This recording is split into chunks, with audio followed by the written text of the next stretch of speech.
कोल्हापूर जिल्ह्यातील पूरस्थिती अतिशय गंभीर होत चालली आहे। पंचगंगेनं आता धोक्याची पातळी ओलांडलेली आहे। पंचगंगेची पातळी 47 फुटांवर पोहोचली आहे। 24 तासात नदीची पाणी पातळी 3 फुटांनी वाढलेली आहे। पूरग्रस्त भागातील 1379 कुटुंबांचं सुरक्षित स्थळी स्थलांतर आहे। पूरग्रस्त स्थितीमुळे जिल्ह्यातील 54 रस्ते बंद आहेत।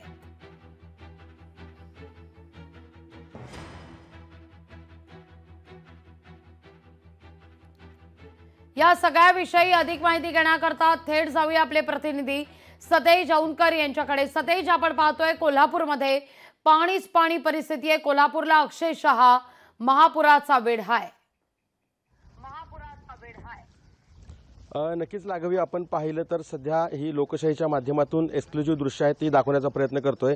सध्या रेस्क्यू ऑपरेशन आहे ते या ठिकाणी सुरू झालेलं आहे। खरं तर कोल्हापूरचा हा सगळा भाग आहे, हा बालिंगा पुलावरचा भाग आहे आणि इथं मोठ्या प्रमाणावरती पाणी आलेलं आहे आणि या ठिकाणी एक डेड बॉडी आहे ती इकडून कोल्हापूर शहरातून खरं तर दोनवडे या सगळ्या भागामध्ये न्यायचं काम सुरू आहे। आणि या ठिकाणी जिल्हा आपत्ती व्यवस्थापन प्राधिकरणाचे अर्थात KDRFचे जवान आहेत ते या ठिकाणी ही डेड बॉडी घेऊन बोटीच्या माध्यमातून घेऊन पलीकडच्या बाजूला जाताना आपल्याला दिसत आहेत।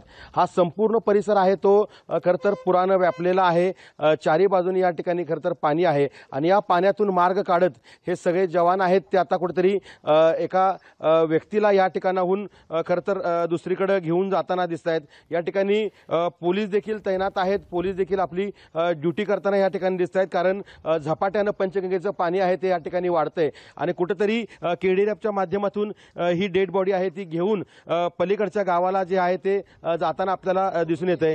ही एक्सक्लुझिव्ह दृश्य आहेत, त्यांचे नातेवाईक पण या ठिकाणी आहेत आणि कालच जे आहे ते खरं तर या ठिकाणी मृत झालेले होते आणि त्यांना आज या ठिकाणावरून खरं तर पुराच्या पाण्यातून घेऊन जाताना आपल्याला हे सगळे नागरिक आहेत, KDRFचे जवान आहेत ते दिसतंय। एकूणच पूरस्थिती फारच गंभीर आहे आणि याचा विचार करायचा झाला तर जिल्ह्यातील अनेक बंधारे आहेत ते पाण्याखाली गेलेले आहेत। 91 पेक्षा जास्त बंधारे पाण्याखाली गेलेले आहेत। शिवाय या सगळ्या ह्याचा परिणाम जो आहे तो जनजीवन विस्कळीत झालेला आहे, रस्ते मार्ग बंद पडलेले आहेत आणि एकूणच या दृश्यांच्या माध्यमातून आपण दाखवण्याचा प्रयत्न करतोय की या ठिकाणी जे नातेवाईक आहेत ते नातेवाईक आता बोटीत बसताना दिसून येत आहेत आणि दुसरीकडे ही जी डेड बॉडी आहे ही घेऊन जाण्याचा हे सगळे जे आहेत ते या ठिकाणाहून प्रयत्न करताना आपल्याला दिसून येत आहेत।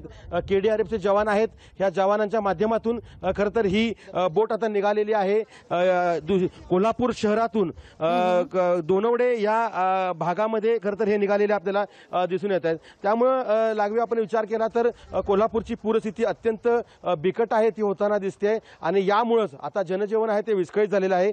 कालच या संपूर्ण परिसराची जी पाहणी आहे ती आमदार सतेज पाटील, श्रीमंत शाहू छत्रपती महाराज आणि पालकमंत्री हसन मुश्रीफ यांनी केलेली आहे। मात्र ही पाहणी केल्यानंतर पूरग्रस्त नागरिक देखील त्यांना ज्या व्यथा आहेत त्या मांडलेल्या आहेत। प्रशासन कुठेतरी अजून कमी पडतं असं त्यांचं म्हणणं आहे। मात्र प्रशासन सर्व काही उपाययोजना आहेत ते करण्याचा प्रयत्न करते। त्यामध्ये जिल्हाधिकारी असतील, जिल्हा परिषद सीओ असतील, महापालिकेचे आयुक्त असतील, हे देखील या ठिकाणी प्रयत्न करताना आपल्याला दिसून येत आहेत। त्यामुळे कोल्हापूरची पूरस्थिती अत्यंत गंभीर होताना आपल्याला दिसून येते।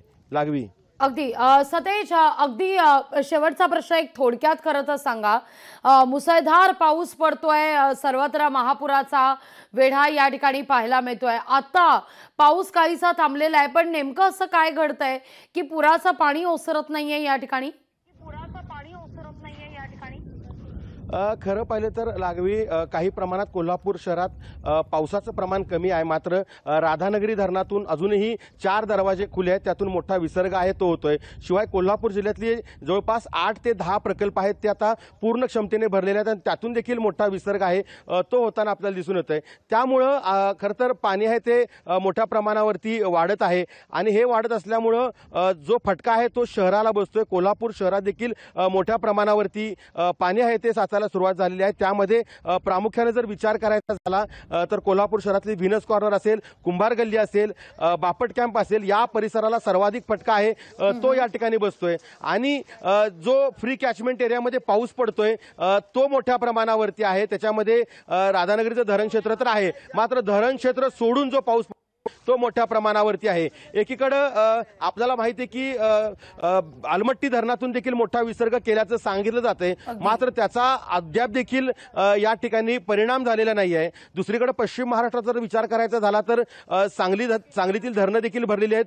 सातारमधील कोयना धरण जे प्रामुख्याने विचार करतो त्या धरणातून देखील मोठ्या प्रमाणावरती विसर्ग आहे तो वाढवलेला आहे। सुद्धा जाणार आहोत, तिकडची देखील परिस्थिती पाहणार आहोत, पण तुमच्या आसपास अनेक नागरिक आहेत, काही केडीआरएफचे जवान सुद्धा आहेत जे बचाव कार्य करतायत, त्यांच्याशी काही संवाद साधणं तुम्हाला शक्य होईल का? कारण पुराचा वेढा आहे अक्षरशः आणि या पाण्यातूनच वाट काढावी लागते आणि इच्छितस्थळ गाठावं लागतंय।